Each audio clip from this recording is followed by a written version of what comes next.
महाराज जी पितृपक्ष शुरू है तो किसको कैसे श्राद्ध में जो एक तर्पण होता है, कैसे उनको पितरों को खुश किया जाए? देखिए, पहली बात तो ये समझने की कि पितृ हैं कौन। जी। हिंदू धर्म के जो ग्रंथ हैं, सनातन धर्म के जो ग्रंथ हैं, वो ये कहते हैं कि पिता स्वयं पुत्र के रूप में अवतरित होता है, और ये भी कहा गया कि पुत्र पिता की आत्मा होता है। तो इसी बात को ध्यान में रखते हुए हम कैसे बलिष्ठ रहें, कैसे हम अपने जेनेटिक व्यवस्था को मजबूत रख पाए, इन सबका समायोजन करने के लिए ही पितृपक्ष, इसको महालय कहते हैं। एक नाम इसका महालय भी है। महालय, लय आप जानते हैं, नष्ट होना, सब कुछ का विलीन हो जाना, परम सत्ता में ही लय है।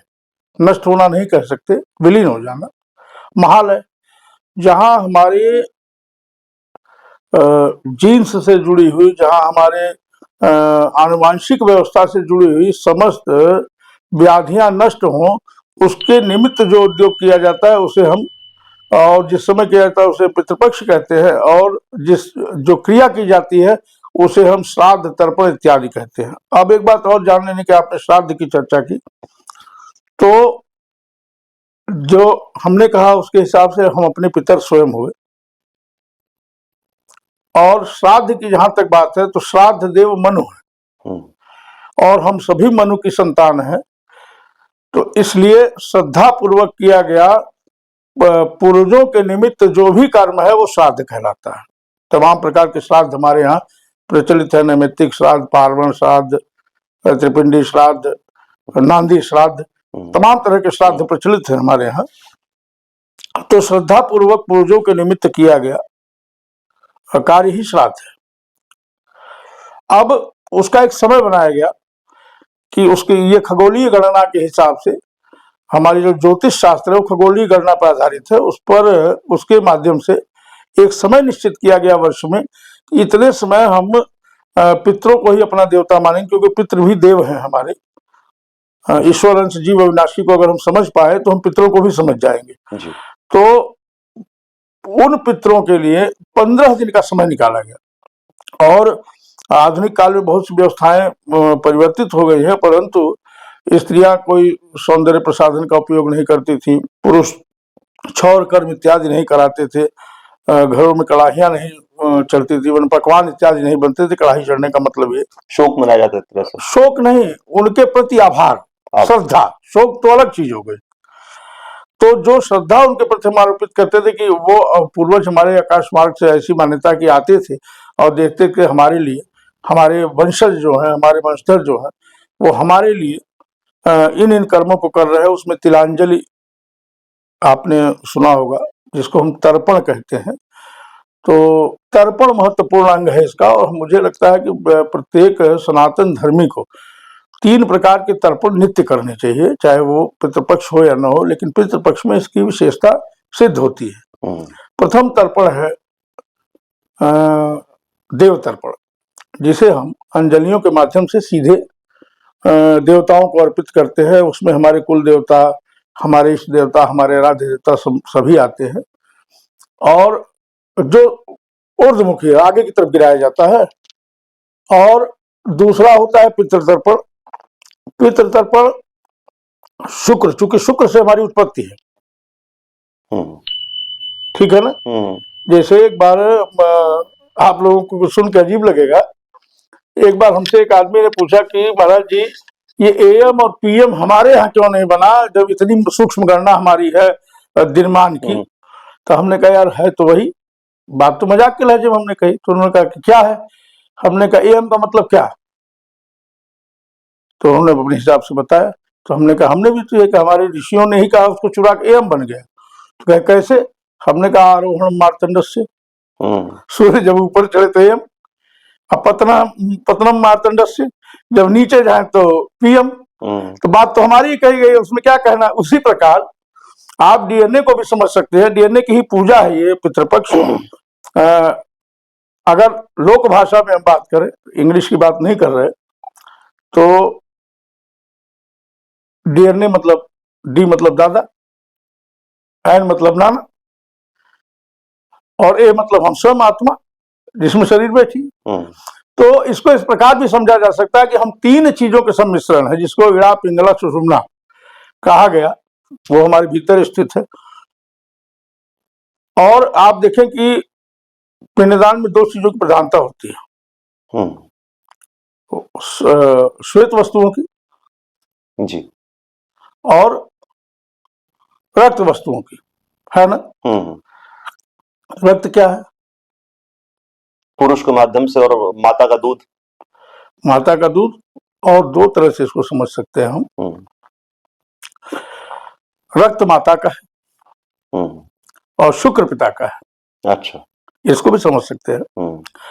तो कुल मिला के पूजा हम उन्हीं की करते हैं जिससे हम बने हैं, और ये कामना करते हैं कि हमारे जिन्स, हमारा जो आनुवांशिक गुण है, गुणसूत्र है, वो इतना मजबूत रहे कि हम ऐसी ही संतान की उत्पत्ति करने में सक्षम हो। इसीलिए आपने सुना होगा कि जब पितृ नाराज हो जाते हैं तो संतान उत्पत्ति नहीं होती। अच्छा, अब हम अपनी जो बात छूटी थी उस पर आते हैं कि एक देव तर्पण, तीन तरह के, एक पितृ तर्पण शुक्र के माध्यम से उत्पन्न है, इसलिए पितरों का जो तर्पण होता है वो शुक्र के माध्यम, शुक्र पर्वत से होते हुए जल जाता है अंगूठे के माध्यम से, उसको पितृ स्वीकार करते हैं, मतलब बाएं हाथ के अंगूठे से। हाँ, ताकि शुक्र हमारा मजबूत रहे, और शुक्र से ही वंशोत्पत्ति है। बाएं हाथ के अंगूठे से ना महाराज? हाँ। और उसके बाद आता है ऋषि तर्पण। तो ऋषि तर्पण उस व्यवस्था कहते हैं, हम किसी न किसी ऋषि के ज्ञान से परिपुष्ट है हमारा वंश, हमारा कुल, जिसे हम अपना गोत्र कहते हैं। और गोत्र सब गोष्ठ से बना, गोष्ठ का अर्थ ही समूह होता है। आप अगर पूर्वांचल में जाएंगे तो पुराने लोगों से पूछेंगे तो गाय के रहने का स्थान को कहते थे तो गोठ है, वो गोठ में चल जाएगा, वहां गोबर उठा ले आओ, दूध ले आओ। तो गोष्ठ शब्द का ही अपभ्रंश है गोठ, तो गोष्ठ से ही बना है गोत्र। किस ऋषि समूह से हम आते हैं, किस ऋषि की अनुकंपा, किसके ज्ञान की छाया हमारे पर, उनके प्रति भी वही हमारे पूर्वज है और उनके प्रति भी हमारा दायित्व है। इसलिए ऋषि तर्पण का विधान है, और ऋषि तर्पण आदर पूर्वक किया जाता है। आप अंजलि में जल लेंगे और जो भी गोत्र आपका है उसका नाम लेते हुए ऋषय नमः, तो उसको धीरे धीरे खोल देंगे, वो भूमि पर चला जाएगा। जल की स्मृति नष्ट नहीं होती कभी, इसलिए सबसे महत्वपूर्ण कार्य तर्पण है। उसके बाद अगर आप सक्षम हैं तो प्रतिदिन एक योग्य ब्राह्मण को बुलाकर, जिसका कर्म ब्राह्मणोचित हो, उसे भोजन कराएं।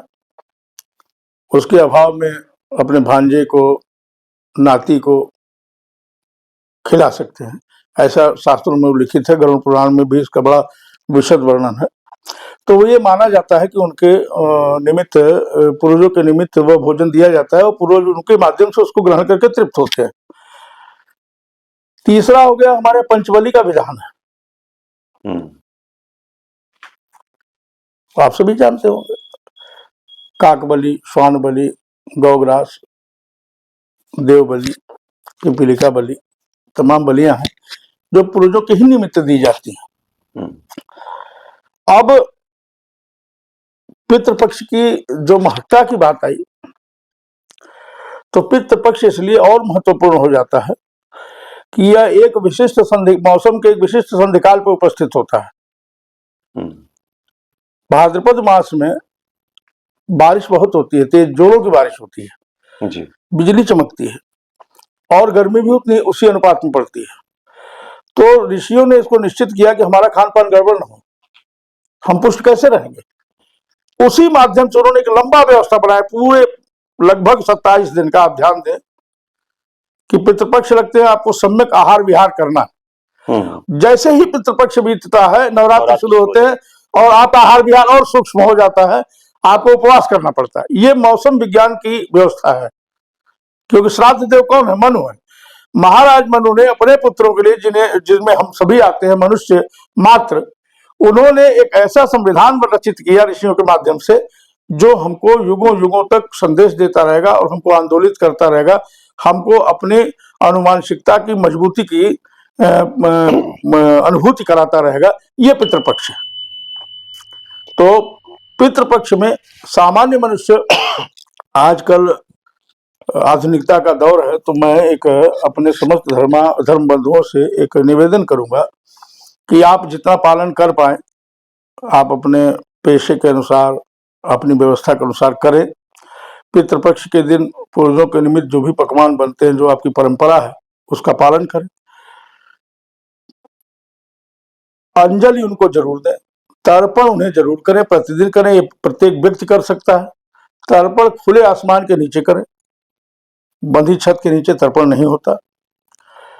आप कुछ नहीं जानते हैं, पितृदेवाय नमः कह के तर्पण करें। आप कुछ नहीं जानते हैं तो गायत्री मंत्र पढ़ के देव तर्पण करें, क्योंकि सूर्य भी जगत की आत्मा है। ऋषियों के निमित्त अपने गोत्र का उच्चारण करते हुए तर्पण कर दें। तर्पण बहुत आवश्यक कर्म है, ये निश्चित रूप से किया जाना चाहिए। उसके बाद अगर आप श्राद्ध करने में सक्षम नहीं है, आपके पास समय नहीं है, तो चावल के आटे को भूने घी में, उसमें चीनी मिलाए या जो भी आप खाने योग्य सामग्री, और किसी भी बड़े वृक्ष के नीचे जहाँ चींटियां इत्यादि हों वहां बिखेर दें। कटोरी में खीर बनाकर किसी वृक्ष के नीचे रखें, जिससे चिड़िया इत्यादि खा के, क्योंकि हमारे पूर्वज पता नहीं किस योनि में किस माध्यम से कहा, तो उनके निमित्त रखें। अगर ये सब ना संभव हो तो प्रत्येक दिन सायंकाल मिष्ठान 1 ही पीस हो, 2 पीस हो, उससे मात्रा से नहीं मतलब है, थोड़ा मिष्ठान एक पत्ते पर निकालकर कहीं खुली जगह पर अपने पूर्वजों के निमित्त रखें और उन्हें प्रणाम करें। वो जिस रूप में आना चाहेंगे आएंगे और ले जाएंगे। मैंने इसको प्रत्यक्ष देखा है। तमाम जगहों पर कि पितृगण आते हैं, हम लोग तमाम बार श्राद्ध कराते हैं, पितृगण आते हैं, तो हम लोग को मालूम होता है कि भाई ये कैसे। अच्छा, पितरों और अधोगति को प्राप्त पितरों में भी बड़ा अंतर है। पितृ तो हमारे वो भी हैं, एक जो उच्च श्रेणी में बैठे वो देव श्रेणी में है, और जो नीचे हो पैशाच श्रेणी में है। तो उनके निमित्त आवश्यक कर्म हमारे सनातन परंपरा में बताए गए, उनको अवश्य कर लेना चाहिए प्रत्येक व्यक्ति को। एक और शंका आती है कि गया करने के बाद पितरों का श्राद्ध करना चाहिए कि नहीं। जब हमसे एक सज्जन ने कल प्रश्न किया कि अगर हमारे पूर्वजों ने जन्म ले लिया तब कहाँ जाएगा वो पिंडदान। बात तो सही है, वही पूछने वाला था मैं भी। अच्छा, तो मैंने कहा देखो भाई, एक जब डाक व्यवस्था हमारे यहाँ तगड़ी थी, मोबाइल वोबाइल का जमाना नहीं था, तो एक बैरंग चिट्ठी जाती थी जिस पर पता तो लिखा होता था, लेकिन उसकी एक अनिवार्यता थी, एक शर्त थी कि पाने वाले को उसका कर देना पड़ता था। अगर वो कर नहीं दिया, दोनों तरफ का कर आप भेजने वाले से लिया जाता था और चिट्ठी उसके पास सही सलामत आ जाती थी। पिंडदान भी वही है, श्राद्ध भी वही है। अगर आपके पूर्वजों ने जन्म ले लिया है तो उसका सारा फल पुनः आपको वापस प्राप्त होता है, बैरंग चिट्ठी की तरह। इसलिए श्राद्ध परंपरा में कोई कोताही नहीं, कोई वर्जना नहीं, निश्चित रूप से करें। गया श्राद्ध एक हमारी परंपरा है, जो हिंदू धर्म की अंतिम परंपरा है। गया श्राद्ध करिए अपने पूर्वजों का।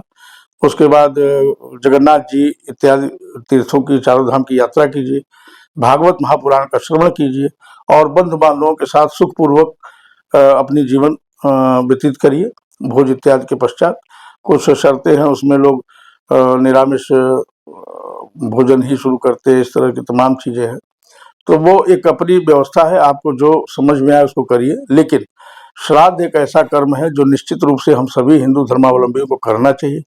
मैं एक बार पुनः कह रहा हूं कि अगर आप कुछ भी करने में सक्षम नहीं है तो प्रातः अपने पूर्वजों का, देवताओं का, ऋषियों का तर्पण नित्य करें, और सायंकाल अगर आपकी क्षमता है तो आप 2 पीस ही मिष्ठान, 1 ही पीस मिष्ठान निश्चित रूप से श्रद्धा पूर्वक अपने पूर्वजों के निमित्त अर्पित करें, और आपको जीवन भर पूर्व पितरों से आशीर्वाद मिलेगा और आपके आगे जीवन के आगे का मार्ग प्रशस्त होगा।